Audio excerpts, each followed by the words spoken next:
how stacked tax credits can lower the real cost of hiring.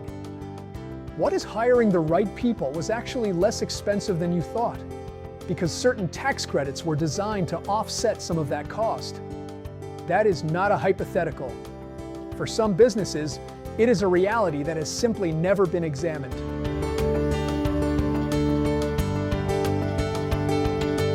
Hi, I'm Frank Lehane, author of From Broke to Six Figures, Savers, Wealth Advocate, and Educator.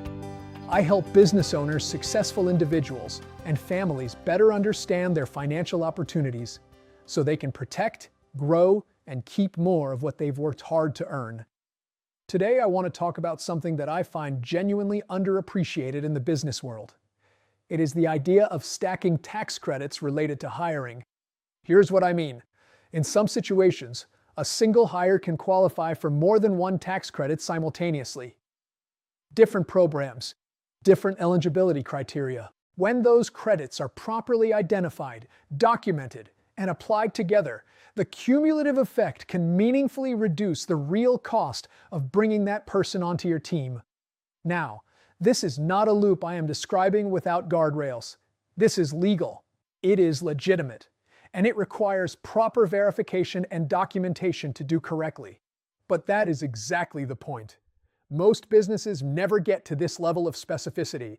Because stacking credits requires someone who knows which programs are available, how to cross-check eligibility, how to maintain the documentation that supports the claims, and how to do all of that in a way that holds up.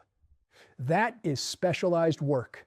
And without that expertise, the default answer is always one credit at best, if any. Here is what that means in practice. If your business has been hiring for several years, or if you are growing and plan to hire more, there may be a meaningful amount of value sitting uncollected in your past hiring activity and your future hiring plans. Not because you did not earn it, but because the process to capture it requires more specificity than most businesses apply. So the takeaway for today is this. If hiring is part of your business, whether significant or modest, it is worth asking whether the full picture of available credits has ever actually been examined. Not assumed, examined. Because in this area especially, the difference between assumption and discovery can be worth a great deal. If this kind of content is helpful, make sure you like, subscribe, and hit the bell so you will be notified when the next video comes out. And if you know someone who could benefit from this, share this video with them, because a little more clarity always goes a long way.